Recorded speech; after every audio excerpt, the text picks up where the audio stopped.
In our daily life, my dog's personalities bring both harmony and invigorating chaos. Hounds? Yeah, that's what I've always kind of been, thought of them as. She is so soft, like. She is that's just the first thing, like her fur. Her. I mean, I do have to tell you that like her fur is persistent, like, but she is so soft. Like of all the dogs that I've ever had, like she is just, and she has that, but she's just so soft and like calm. And yes and no. I mean, she definitely has her moments, but she's also only 5, so she's still kind of, in that puppy stage. Plus, she never really had much of a childhood anyway, so she kind of is getting it on now.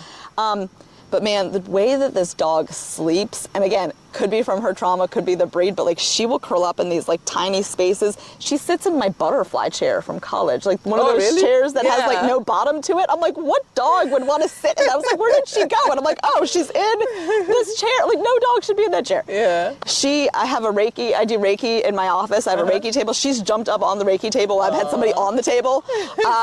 She really likes to snuggle, and she's very funny. Draco really likes to snuggle. Oh my goodness. And his head is like this big. And we've had almost all of our dogs have been pit bulls. In fact, until her, all of our dogs had been pit bulls. Yeah.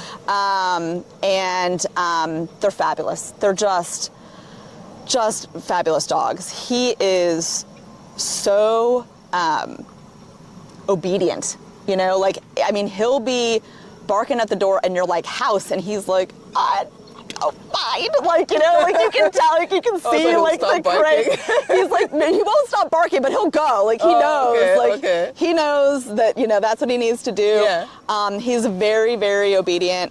And he really just wants to, he just wants to play, but he's just got so much energy and he's so big. Yeah. He's hard to control. Like I was holding him last week and he bruised my arm. Oh. But he's just so big. But he's a lot bigger than we expected him to be. He's the largest pit bull we've had. But they're just, he is so sweet. He loves to burrow, he'll come in bed in the morning and run his whole head up your whole body and dig into your arms. I had a friend, like a baby. I had a bunch of friends from college spend the night a few years ago, and he came in the room and I was like, do you mind if he gets in the bed? She's like, oh yeah, it's fine, I'm used to big dogs. I'm like, okay. And I was like, I warned you. And he got in and just, she's laughing. And she's like, oh my God. He is everywhere. He just my son will be video games with his friends, and he's just in the middle of all of the kids on a beanbag, just chilling, waiting for the pets, and very, very sweet. That's good to hear, because a lot of people, there's this stigma about pit bulls. Sure. Including myself. I'm kind of traumatized just from the horror stories I've heard. They can attack you, they bite. I mean, any dog can do any of those things. I mean, people when they meet us with the dogs, are like, do your dogs bite? I'm like, yeah, all they have is teeth. Exactly. They can't tell you no. Exactly. They can't say, I'm sorry, excuse me, please stop that. So yeah, I mean, does she bite? Yes. Yeah. Has she bitten a person that I didn't want her to bite? No. Not yet. Yeah, but I can't tell you she's not going to bite you. Yeah. So I guess it depends on the training too. I think that 100% is that, and it's also as a dog owner, being able to say no, you can't pet my dog, because sometimes yes you can, and sometimes no you can't. Depending on the energy, right? And also if you are the one trying to go and interact with a dog that you don't know, can I pet your dog? Exactly. You don't just walk up to a dog and start petting it, especially a dog on a leash. Yeah. Because a lot of times dogs behave differently on a leash than they do when they're not on a leash, because they're literally attached to their owner at that point. So it's both things. I mean, and if I have people with little kids come up to me, especially the last couple of years, just getting used to her, that ask me, can my child pet your dog? I'm like, yes, and she's deaf, and so there's some challenges there. I'll be holding on to her and stuff like that. But again, there's only so much we can control with an animal, or anything. Yeah. So it's just knowing that and again, for me, it's recognizing the signals of she's getting a little bit too excited or too anxious, whatever it might be, and removing her from the situation if I feel that that's the right call to make. Okay. So word of advice to little kids. Please always ask the dog owners before you pet the dog.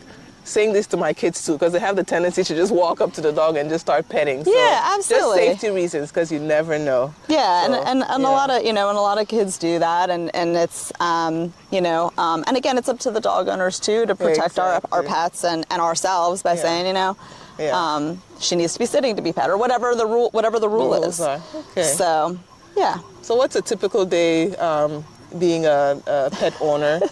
Being that you have a cat too, you have 2 dogs and a cat. Yes. So from the time you wake up till the time you go to bed at night, how is your day?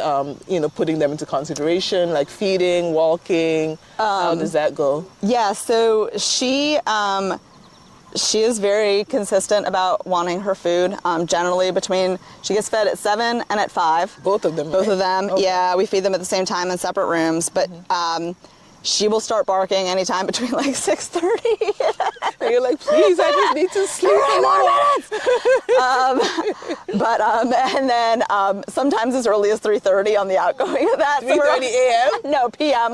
Okay. At the 5 o'clock.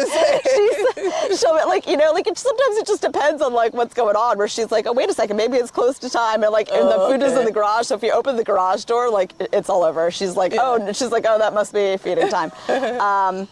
But so feeding is interesting with her, and again with her being deaf, like she has a tendency to, not has a tendency, but like she can't, she's like trying to, barking to get out. Like I can't just be like, no, like not right now or whatever. It's just like she's gonna bark until she's gotten whatever attention she feels like she needs. Draco is pretty easy. Draco will pretty much just sleep all day long, but we try to. He's chill. Yes, okay. and we try to get them at least for like a walk once or twice a day, especially when it's nice. We have a nice neighborhood to walk them around in, even if it's just a quick loop. Yeah. And it's a nice way for us to spend time as a family too, just getting out and just getting moving, and again, like just breaking out of the loops and the patterns of the day to day. So typically they get walked twice a day then?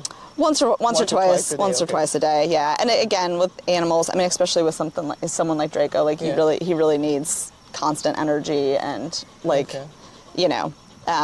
access to movement. Yeah.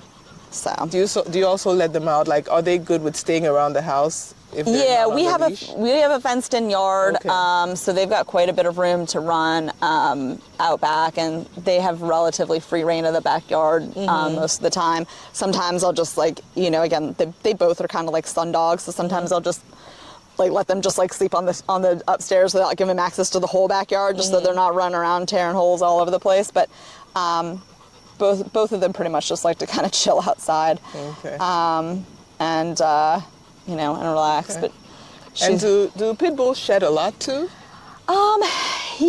His hair, and none of our pit bulls have, because they're short hair. It's never been clumpy, and her hair is not clumpy. It's just pervasive. I don't know how else to say it. But Draco's really is not. He definitely sheds, but it's not, because with the short hair, it doesn't clump up. Yeah. So it's not like that, kind of what you see with dogs with longer hair, where you get kind of like those patches of stuff. It doesn't really do that. Okay. So. And for those, for dog owners or those considering, getting a dog, how do you deal with the shedding? Like, do you have any particular tips or? David is raising his hand. You want to come on, David, and tell us? And this is David. Yeah, tell us, how do you deal with shedding? We generally just vacuum a lot. So you are responsible for the vacuum, I'm sure, I assume. Okay, so that's why you were quick to raise your hand. I bought like a mitt style brusher, I guess, that seems to work pretty well, because they seem to like just, sometimes they don't like the actual brushes coming at them, but when you're just sort of petting them like a normal, and it's just got like silicone nibs on it, that seems to work pretty well for brushing her. But her hair is strange. It just doesn't, it's pervasive, and also it's hard to brush. So I don't know, her hair is definitely. Her hair's just everywhere all the time. So that's why you have to keep vacuuming. I wasn't allowed to go anywhere near her before my bar mitzvah. Oh, really? Okay. I was not allowed to keep the hair off the clothes. You can see, it's right here too. Yeah. This is. Well, congratulations on the bar mitzvah.